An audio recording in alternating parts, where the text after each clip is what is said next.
여러분, 내 맘대로 되지 않는 것, 그것이 바로 자녀의 교육이고 자녀의 양육이지 않습니까? 참 이렇게 됐으면 좋겠는데 내 뜻대로 되지 않는 것, 그것이 바로 자녀의 교육이라고 하는 것이에요.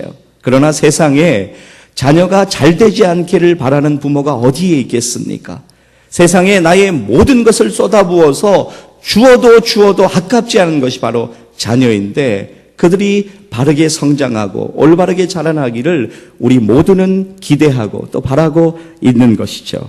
그럼에도 불구하고 우리의 뜻대로 자녀가 움직여지지 않는 것이 바로 오늘의 우리의 솔직한 현실이라고 하는 것입니다. 자녀의 교육은 참으로 어렵습니다. 그러나 오늘 중요한 것은 자녀의 양육이 쉬운 것이 아님을 분명히 알면서도 사랑하는 자녀들이 건강하고 바르게 자라기를 소원하는 것이 바로 오늘 저와 여러분의 마음이라고 하는 것입니다.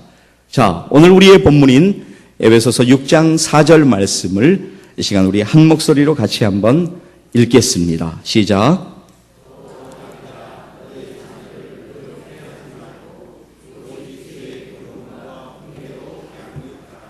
아멘. 네. 제가 항상 설교 준비할 때마다 제 옆에 메시지 성경이 있는데 유진 피터슨 목사님이 번역한 메시지 성경에서 이 구절을 한번 보실까요? 우리 같이 한번 읽습니다. 시작. 아버지 여러분, 자녀를 호되게 꾸짖어 노엽게 만들지 마십시오. 주님의 방법으로 그들을 돌보고 이끄십시오. 라고 그는 번역하고 있기도 합니다. 사랑하는 여러분, 하나님께서 우리에게 자녀를 맡겨주셨어요. 그러면 이것은 너무나 큰 축복이면서 동시에 사명이 있는 것입니다. 자녀는 나의 자녀가 아니죠. 나의 자녀뿐만이 아니라 하나님의 자녀라는 청지기 의식을 우리는 분명하게 가질 필요가 있습니다. 그래서 내 마음대로 자녀가 자라는 것이 중요한 것이 아니라 과연 우리의 자녀가 하나님의 뜻대로 하나님이 원하시는 인생의 길을 걸어갈 수 있겠는가 하는 것이 오늘 우리가 우리 스스로에게 던지는 중요한 질문이 되어야만 하는 것입니다. 자, 여러분의 본문 다시 한번 보시면 이 자녀 교육에 이런 책임을 소홀히 하지 말아야 함을 우리의 본문은 우리에게 강조하고 있어요. 4절 상반절 한번 보실까요? 제가 읽습니다. 또 아비들아, 너희 자녀를 노엽게 하지 말고, 여기서 노엽게 하지 말라는 말은 잘못된 양육 방식으로 인해서 자녀가 상처받거나 자녀가 삐뚤어지는 것을 하지 말라, 그런 뜻으로 우리에게 사용되고 있습니다. 그렇게 되지 않도록 너희가 조심하라라는 뜻이 있는 것이죠. 다시 말씀드립니다.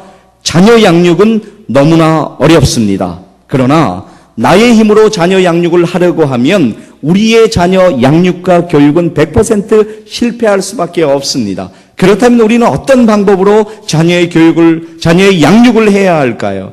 그것은 하나님의 방법대로 자녀를 양육하는 것이 오늘 우리 자녀 양육의 성공의 비결인 것을 우리는 기억해야 될 필요가 있습니다. 앞에서도 말씀드렸다시피 여러분은 청직이에요. 하나님이 여러분에게 자녀를 맡겨주셨어요. 그러면 여러분은 여러분의 최선을 다해서 여러분의 자녀들이 바르게 자라날 수 있도록 그들을 위하여 최선을 다하는 것이 바로 여러분의 사명이라고 하는 것입니다. 오늘 2013년도 어린이 주일을 맞이해서 다시 한번 부모님으로서 또 할아버지 할머니로서 우리의 자녀들을, 우리의 후손들을, 우리의 교회의 아이들을 과연 우리는 어떻게 교육하고 양육해야 될 것인가를 분명하게 기억하는 그런 시간이 되었으면 좋겠습니다. 아직 우리 자녀가 없는 분들이 계세요. 청년분들도 계시고. 자, 그런 분들은 오늘 말씀이 나와 상관없지 않습니까? 그렇지 않습니다. 여러분에게 더욱더 중요한 말씀이 될 수 있어요. 하나님께서 미래에 허락하실 자녀를 믿음으로 품으면서 그들을 위하여서 여러분 기도하는 준비가 하는 것이 중요한 것이죠. 그들을 위해서 오늘의 말씀을 붙잡고 나는 과연 하나님이 나에게 자녀를 허락하실 때 청지기로서 내가 그들을 어떻게 키울 것인가, 그런 놀라운 비전을 품는 시간 되었으면 좋겠습니다. 자, 그렇다면 세 가지로 자녀 양육의 비밀을 나누고 싶습니다. 첫째, 가르치십시오. 여러분 끊임없이 가르치셔야만 하는 것입니다. 생텍쥐베리의 어린 왕자에 이런 구절이 나오는데요. 세상에서 가장 어려운 일이 뭔지 아니? 그랬더니 글쎄요. 돈 버는 일, 밥 먹는 일, 그렇게 이야기합니다. 거기에 이렇게 대답을 하죠. 세상에서 가장 어려운 일은 사람의 마음을 얻는 것이란다. 이렇게 이야기합니다. 여러분, 가르치는 것은 참으로 어렵습니다. 우리가 자녀들을 가르친다고 우리의 뜻대로 다 되지는 않습니다. 그럼에도 불구하고 우리는 가르쳐야 돼요. 사랑하는 여러분, 오늘 우리는 하나님의 말씀을 자녀들에게 가르쳐야 되는 것을 분명하게 기억하시길 바랍니다. 우리는 자녀들을 위한 성경 교사라고 할 수 있어요. 목사님, 제가 무슨 성경 교사예요? 저는 성경을 이제 교육받지 않았는데 그렇지 않습니다. 부모된 여러분, 할아버지, 할머니 된 여러분은 자녀들에게 성경 교사로서의 역할을 감당할 분명한 사명을 가지고 있다는 것을 기억하시기를 바랍니다. 우리의 본문 4절의 하반절을 한번 보실게요. 제가 읽습니다. 오직 주의 교훈과 훈계로 양육하라. 우리가 자녀를 양육할 때 어려운 것이 바로 일관성하고 균형이 참 어려운 것 같아요. 이것을 균형을 잃어버리면 어쩔 때는 자녀가 너무너무 사랑스러워요. 그러니까 내가 쟤를 어떻게 혼내. 그래서 그냥 너무너무 사랑을 이렇게 하다 보니까 버릇없는 아이가 될 수 있습니다. 근데 또 한편으로는 아니야. 애는 좀 강하게 키워야 돼. 애가 조금이라도 잘못되는 것을 내가 그냥 둬서는 안 되라고 너무 엄하게 키우다 보면 그 또 반대의 양상이 나타나서 자녀가 잘못 자라나는 경우도 있습니다. 두 가지의 균형을 맞추는 것이 참 중요하죠. 그러나 무엇보다도 오늘 제가 여러분에게 강조드린 것은 오늘 우리가 자녀를 가르칠 때 하나님의 말씀으로 양육하는 것, 훈계하는 것이 참 중요하다라고 하는 것입니다. 성경을 가르치는 일이죠. 여러분, 그 전자제품을 사게 되면 사용 설명서라는 것이 있습니다. 제품 사용 설명서가 있죠. 꼭 필요할 때가 있어요. 별로 잘 보지 않지만 고장이 나거나 문제가 생길 때는 요즘 전화를 하기도 하지만 얼른 그것을 보고 찾아서 우리가 간단한 문제는 우리가 고칠 수 있는 것을 알고 있습니다. 하나님이 우리의 인생을 창조하시고 우리를 이 땅에 보내시고 이 땅에서의 삶을 허락하시면서 우리에게 인생 사용 설명서를 허락해 주셨어요. 그것이 바로 하나님의 말씀인 것을 믿으시기를 바랍니다. 하나님의 말씀이 우리의 삶의 교훈이 되고 우리 아이들의 인생의 이제 지침이 된다고 하는 것을 분명하게 기억할 필요가 있습니다. 아이들을 변화시킬 수 있는 것이 무엇이 있을까요? 진정으로 아이들에게 감동을 주고 아이들을 변화시킬 수 있는 것이 있다면 그것은 바로 하나님의 말씀인 것을 분명하게 기억하시기를 바랍니다. 자, 디모데후서 3장 16절에서 17절 말씀을 여러분의 화면을 보시면서 우리 같이 한 목소리로 한번 읽을까요? 시작. 모든 성경은 하나님의 감동으로 된 것으로 교훈과 책망과 바르게 함과 의로 교육하기에 유익하니 이는 하나님의 사람으로 온전하게 하며 모든 선한 일을 행할 능력을 갖추게 하려 함이라. 아멘. 성경은 인간이 기록한 것 같지만 그러나 성경의 여러 저자들을 통해서 하나님께서 성령의 영감을 주셔서 그들 가운데 기록하게 하신 하나님의 오류 없는 말씀인 것을 분명하게 기억하시기를 바랍니다. 성경은 하나님의 말씀이에요. 그렇다면 이 성경 하나님의 말씀을 우리가 믿음으로 받아들이고 하나님의 말씀대로 살아갈 때 하나님이 원하시는 진정한 행복과 그리고 성공을 경험할 수 있다고 하는 것입니다. 자, 신명기 5장 10절 하나님의 약속의 말씀을 한번 우리 읽어볼까요? 시작.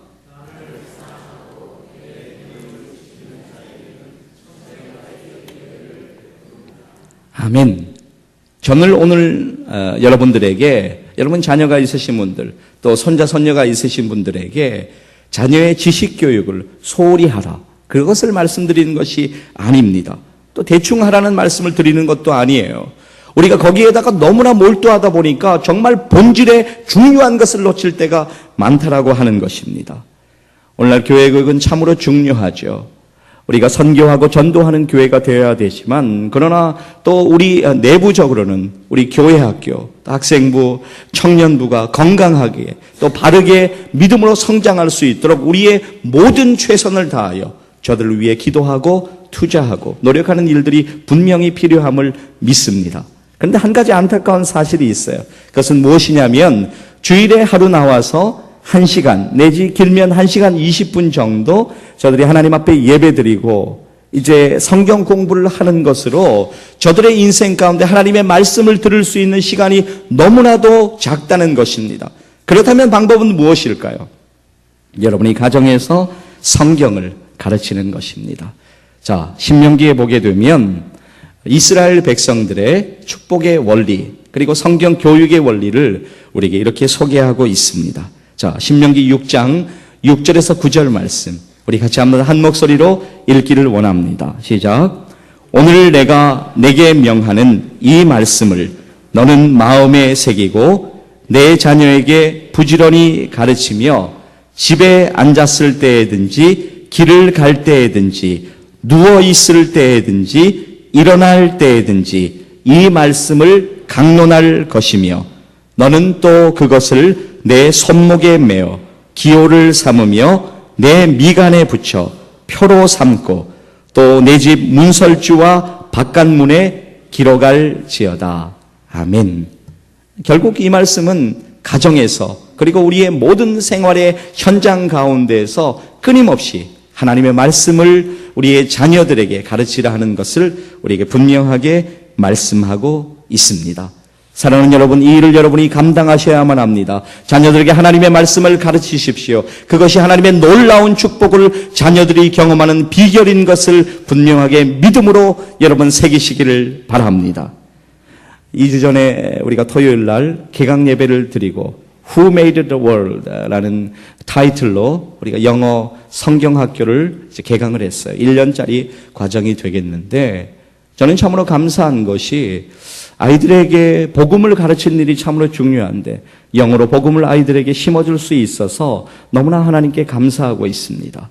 여러분이 우리 아이들의 여러 가지 교육을 위해서 우리 교회를 통해서 이루어지는 아이들의 교회 교육을 위해서 계속적으로 기도로 지원해 주시기를 간절히 부탁드립니다.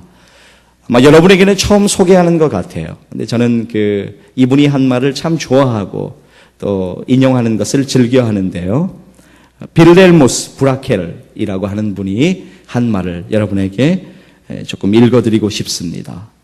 성공의 절정에서도 고난의 골짜기에서도 어둠 속에서도 의심의 계절에도 좌우를 분별할 수 없을 때에도 그 어떤 때에도 하나님의 말씀을 기억하라.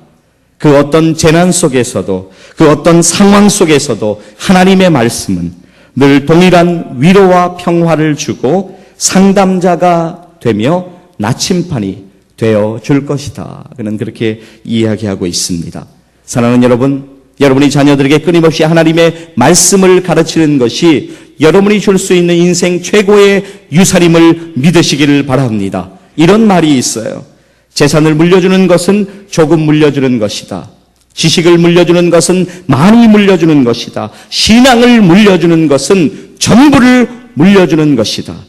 사랑하는 여러분, 자녀들에게 하나님의 말씀을 가르치심으로써 하나님을 기쁘시게 하고 정말 하나님의 영광이 여러분의 가정 가운데 여러분의 자녀들 가운데 가득하시기를 주님의 이름으로 간절히 축복합니다. 둘째, 본보기가 되시기를 바랍니다. 저는 설교를 준비하면서 하나님이 우연하게 짧은 영상 하나를 보게 하셨어요. 요즘은 기술이 좋아져서 제가 사실 뉴스를 볼 시간이 없어요. 그래서 이제 제 전화기에다가 YTN 뉴스 앱을 깔아놓고 간혹 이제 어떤 헤드라인 뉴스가 계속 올라와서 가끔씩 뉴스를 볼 때가 있습니다. 근데 아주 재미있는 영상 하나가 한 2분짜리인데 짧게 올라왔더라고요. 여러분들, 조그만 아이들을 키우시는 분들만 아마 아실 것이에요. 동화를 읽어주는 사람인데, 똑딱이 아빠로 우리에게 잘 알려진 김종석 교수가 있습니다. 이제 한번 인터뷰하는 장면이 나왔는데, 이렇게 물어요. 가장 좋은 내 아이 교육법이 무엇냐고 묻는 질문에 그는 이렇게 대답을 합니다. 첫 번째가 부모가 자식에 대한 본보기, 두 번째가 본보기, 세 번째가 영상을 보면 이제 의도적으로 땅에 있는 모서리를 줍는 뜸을 들인 다음에 세 번째도 본보기, 그렇게 이야기를 하는 것을 보았습니다. 그렇습니다. 자녀는 우리의 본보기를 보고 자라나게 되는 것이죠. 부모라고 하는 것은 자녀들의 인생의 모델이 되는 것을 우리는 분명하게 기억할 필요가 있습니다. 성실하게 그렇기 때문에 자녀에게 본을 보여야 돼요. 우리가 때로 잊어버리는 것이 있어요. 우리가 가르치기만 하면 그러면 자녀들이 그 가르치는 대로 그렇게 될 것이다라는 기대감이 있지만 그러나 대부분의 경우는 그렇지 않습니다. 과연 부모가 여러분이 어떤 모양으로 자녀들에게 보여주는 그대로 자녀는 자라나게 된다는 것을 분명하게 기억하시길 바랍니다. 여러분, 한 가지 신기한 것은요, 여러분이 가정에서 예배가 드려지고 여러분이 기도하는 모습을 자녀에게 보여주시면 자녀는 반드시 예배하는 자녀가 되고 기도하는 자녀가 되는 비밀을 여러분 분명하게 기억하시기를 바랍니다. 오늘 우리가 기억할 것이 있어요. 자, 그러면 우리는 어떤 삶을 살아갈 것인가? 여기 할아버지 할머니 되신 분들도 계신데, 그리고 엄마 아빠 되신 여러분들, 여러분의 자녀들에게 그리고 여러분의 후손들에게 선한 영향력을 끼치는 것이 중요하죠. 나쁜 영향력을 끼치는 것은 우리가 절대로 조심해야 된다라고 하는 것입니다. 사랑하는 여러분, 문제는 바로 나입니다. 우리가 자녀를 변화시키기 위해서 자녀를 교육하면서 너만 고쳐지면 되는데 그렇게 많은 이야기를 합니다. 그러나 정작 문제가 되는 것은 바로 나일 수 있습니다. 사랑하는 여러분, 분명하게 기억하십시오. 내가 변하면 자녀는 변할 수 있는 것을 기억하시기를 바랍니다. 내가 변하면 우리의 가정은 변할 수 있는 것을 기억하시기를 바랍니다. 자녀에게 본보기가 되어 주십시오. 그것이 주님이 여러분에게 원하시는 뜻인 것을 기억하시기를 원합니다. 여러분의 자녀들 그리고 여러분의 후손들이 하나님 앞에서 놀라운 축복을 경험하는 것을 원하시지 않습니까? 그렇다면 여러분이 바로 여러분의 자녀들에게, 여러분의 손자 손녀들에게 본보기가 되시기를 바랍니다. 믿음의 좋은 본보기가 되십시오. 그러면 그것을 통하여 자녀는 바르게 성장하게 될 것을 믿습니다. 그리고 무엇보다도 한 가지 강조드리면, 본보기가 되는데 사랑으로 본보기가 되어야 돼요. 사랑으로 아이들을 양육하는 것이 중요합니다. 여러분의 뜻대로 절대로 양육하지 마세요.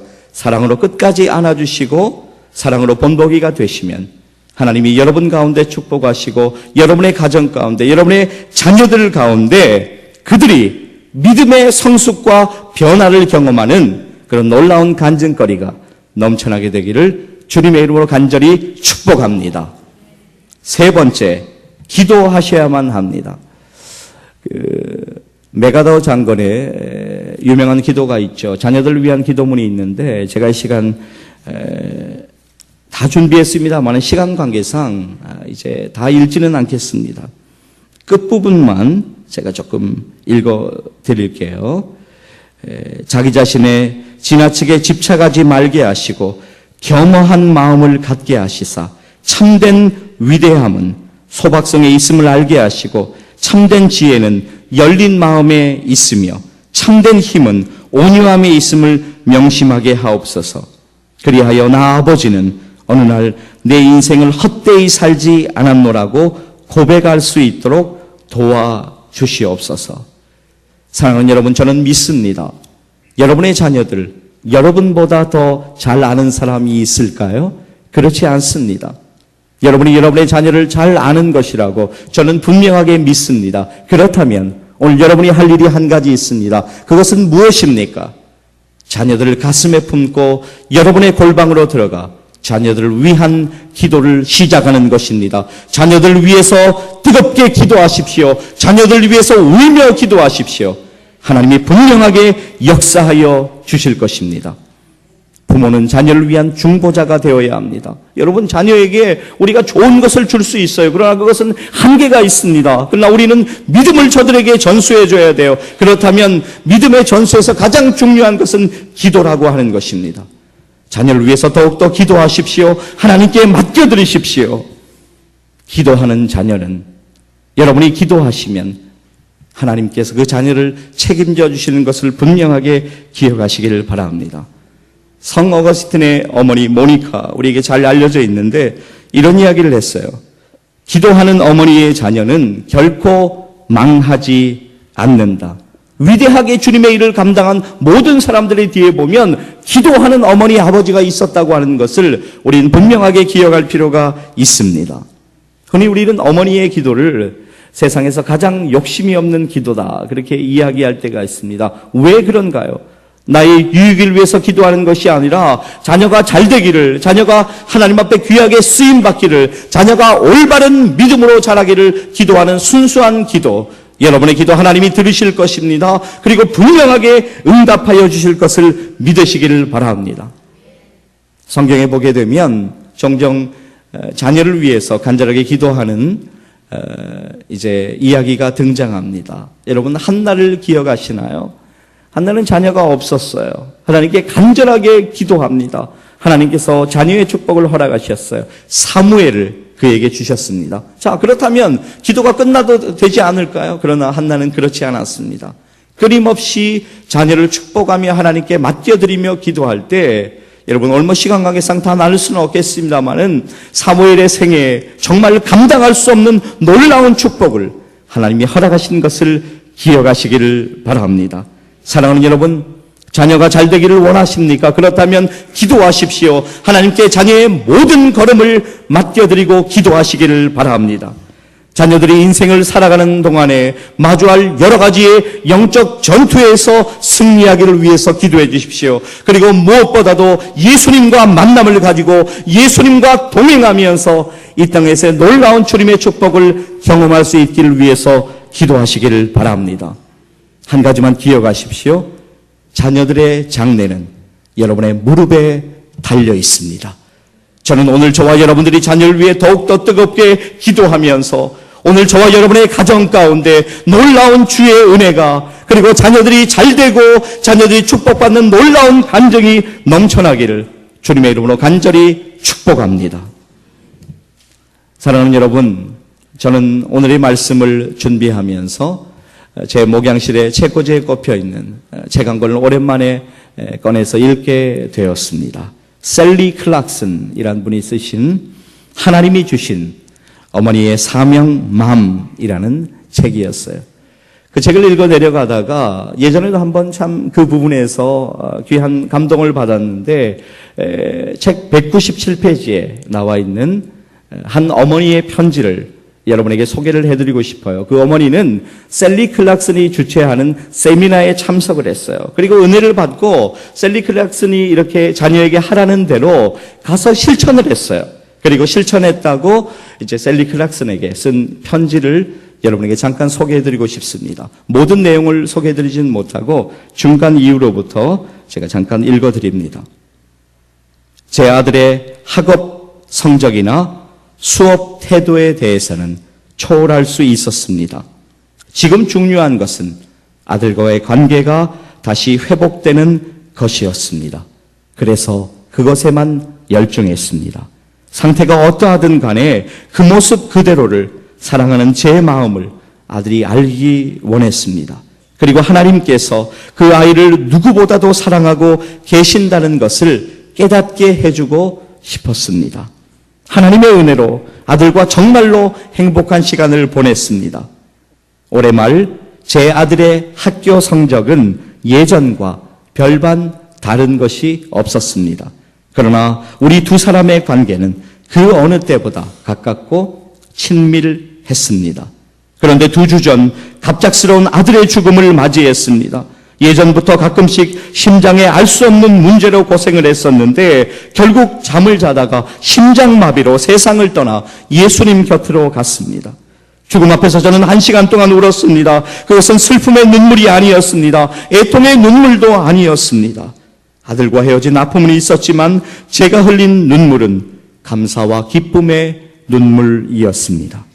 지난 1년간 하나님께서 베풀어 주신 은혜와 사랑 때문에 제 아들과 저는 그 누구보다도 가까운 사이가 되었습니다. 지난 1년간 하나님께서 선물로 주신 제 아들 때문에 한량없는 기쁨을 누렸습니다.